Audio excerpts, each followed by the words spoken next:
Okay, really impressed with Texas Tech's football team. A lot of talent on that roster, very well coached. Played a really good game against us on Saturday, so give them a ton of credit. We were not real good on offense, needless to say. Didn't score enough points, didn't run the ball well, didn't throw the ball well, didn't convert third downs, and or fourth downs for that matter, and turned the ball over 4 times, which is really the most telling stat. And you can't play a team of that caliber, turn the ball over 4 times, and hope to have much of a chance to win. So that was disappointing. We'd been taking care of the football first 3 games very well and moving the ball very well, but just got bogged down, never got into any sort of rhythm on Saturday. And again, a great deal of their credit, and the reason for that is the way they played defense. I was very proud of our defense for 3.5 quarters till we just couldn't finish the way we wanted to. Defense battled some ridiculous field positions. 7 of their 14 possessions started at the plus or the minus 44 or better for Texas Tech, and that's a stress on the defense. And I thought they held up exceptionally well all through it until the very end. And so disappointed in that. I mean, our defense, takes a lot of pride in what they do, as does our whole football team for that matter. But just got to be better finishers than we were on Saturday. Some bright spots. We punted the ball well, punted it a lot, and we punted it well, and we cut down the penalties. We had a concerted effort to not be as penalized as we were the week before, and we were 2 for 10 yards, so that was a big positive. But other than that, it was a rough day, and again, Tech has done a really good job of assembling that roster and putting it together.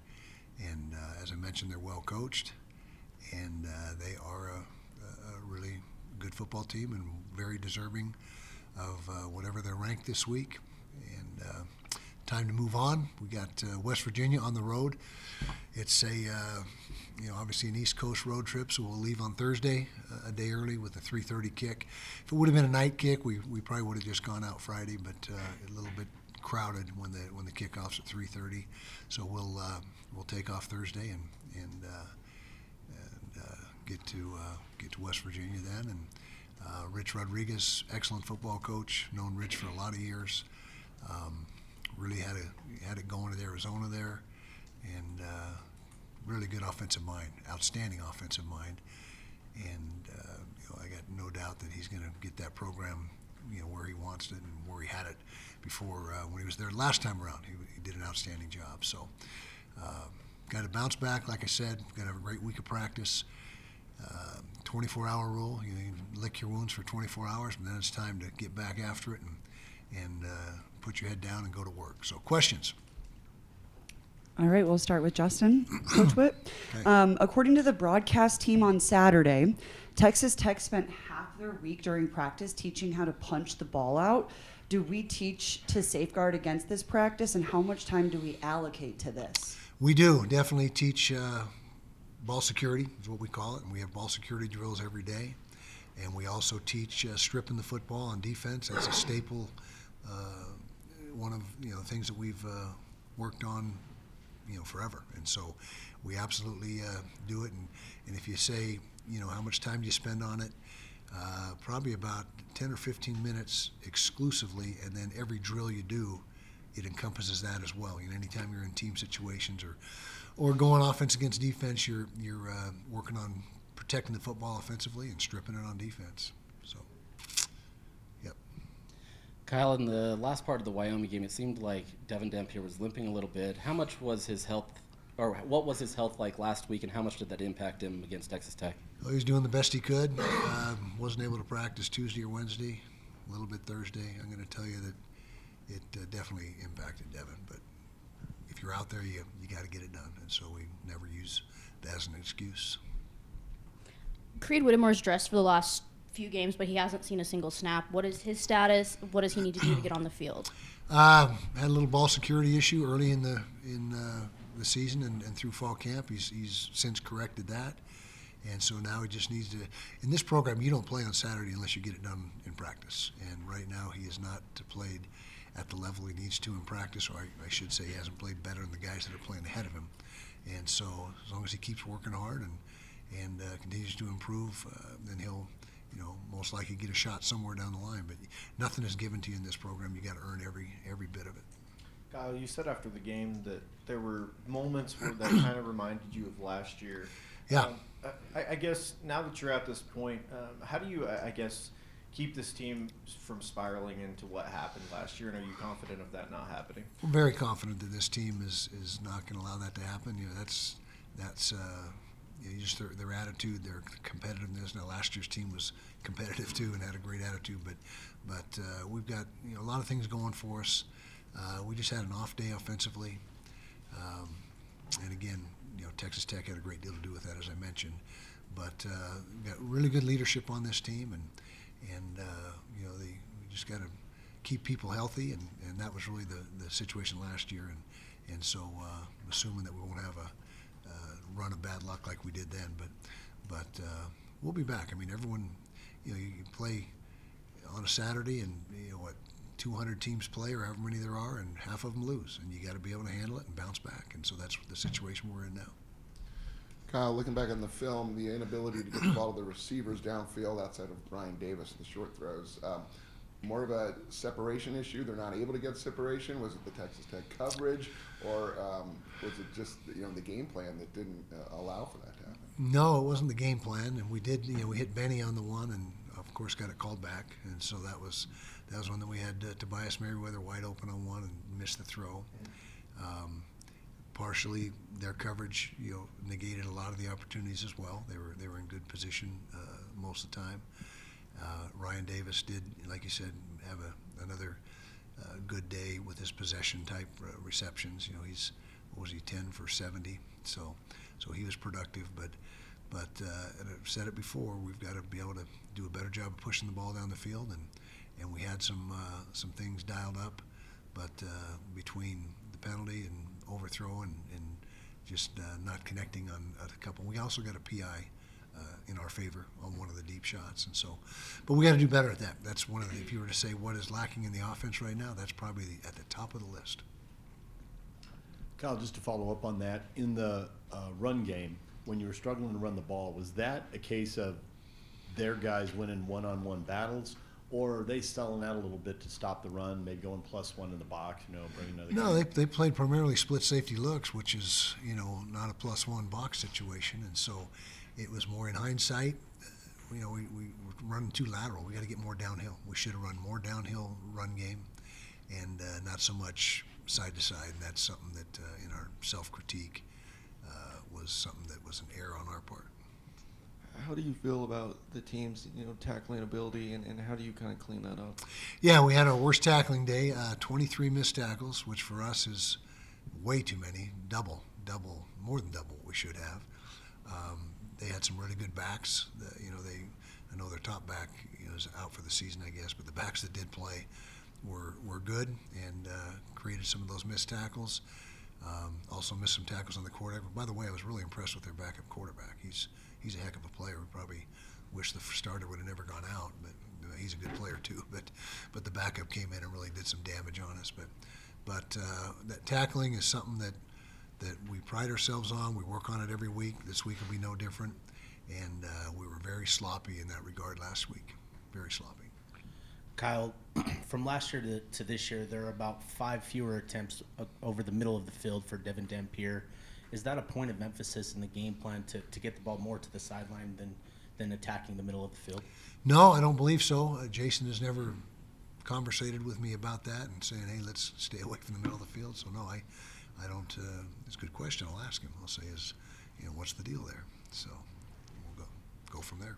Kyle, you mentioned that Dev didn't practice 2 times last week. Is there any concern that that's going to be long-term, something that will nag at him? I mean, just walking through that. Yeah, we hope not, but again, we never discuss injuries here other than the injury report. So, we'll just have to see how it goes. I think he's in a better place. Well, I know he's in a better place right now on Monday than he was last Monday, so that bodes well. At times it felt like Texas Tech was, going directly at Nate Ritchie due to, poor tackling and stuff that he's had. He had team high 6 missed tackles. How do you think that he needs to improve now that he will be, seeing a lot more increased reps with Rabbit out?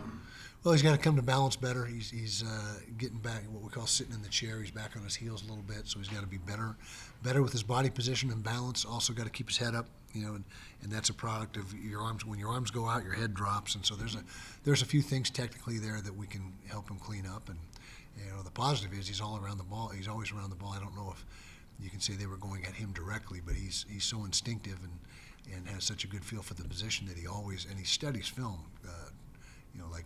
As well as anybody we've ever had. So that's going to, and by virtue of the nature of his position, like I said, the safeties are, big time tacklers in our scheme, especially the strong safety. So, but there is some things technically, like I just mentioned, that we can help him with, and that seem to be have made his tackling not as efficient as it should be. You've obviously had a lot of different players contribute in the run game, especially with Wayshawn and Akari splitting reps essentially. Is there any consideration moving forward of making one of those guys that, or is it what's kind of your thought process right now? Yeah, I would like to see that play out where we have a lead back, but right now through the first 4 games, this hasn't been a ton of separation. Nakari's maybe a little bit better in short yardage, more efficient, and Wayshawn's a little more of a home run back, able to rip off the big run, but they're both good football players. But ideally, it would be nice to have one come to the forefront and become RB1. But as long as we're getting the production. But in the last game, we did not get the production. The overall production was nowhere near. We barely rushed for 100 yards, and I think 25 or 30 of those yards were on those last 3 or 4 garbage snaps inside of 2 minutes. So in competitive situation, we only rushed for about 70 yards, which is it's tough to win. It's really tough to win doing that. West Virginia's coming off a blowout loss. They've had some ups and they've had some downs. What do you see from them? They're going to be fired up at home, obviously. Yeah, they will. I've never been to Morgantown, but I understand it's a great place to play, and they get great crowds. I guess it holds about 60, and they're getting close to that. Rich Rod is a really good offensive coach. He's got great schemes. They've had a little bit of musical chairs with the quarterbacks. They played 3 of them in the Kansas game, and so I think that they're still not quite settled on the quarterback. And then their top back didn't play against Kansas last week. The big kid, number 2, I think it is. And so, but he's we faced him plenty of times, not only at Arizona, when he was at Michigan, and so we know what he brings to the table offensively, and we're gonna have our hands full. And like you said, they'll be fired up, and they're coming off a loss like us, and when you're coming off a loss, you're hungry, and so we're gonna get their best shot. Kansas won that game pretty definitively. It was 41-10. Where did they really take it to West Virginia? And is there something that you can do to do the same thing and copy that until West Virginia? Well, I've only studied West Virginia's offense to this point. Tonight's the night I delve into their into the defense, and so I'll have a better answer for you tomorrow if you want to ask that same question. But I know that defensively, West Virginia was that 3-3-5. They're a high pressure outfit. Over 50% pressure, and so I don't know if they just beat some of their blitzes or what, but I've spent the last 36 hours focusing on West Virginia offense. Kyle, Devin has talked a lot about understanding the value of this program to the community here. Can you talk to sort of his mindset and your belief in him in terms of addressing some of the issues in the passing game, specifically this week? Yeah, well, believe in him completely, and he's without a doubt our quarterback, and can't panic off one game that was not up to par. And again, we already talked about another reason why that may have been, but he's a guy that really is tuned in. He's got great awareness. He understands that Utah football's got a pretty good reputation here in this town, and we get great support from our community, and that's a motivating factor to lay it on the line for him and play our best football. But I don't think one subpar game it's fair to judge him off that. The first 3 games he was pretty darn good. Jason, your big final question. Kyle, you mentioned after the game that you were surprised that you guys lost at the line of scrimmage. Now that you've watched the tape, have you been able to pinpoint anything that went wrong that you can fix? Anything that Excuse me. Yeah, it was what I mentioned, running sideways too much. We as coaches should have done a better job of giving our guys the opportunity to come off the ball and run downhill more. That definitely would have helped our cause in our estimation. Yep. Okay, thank you.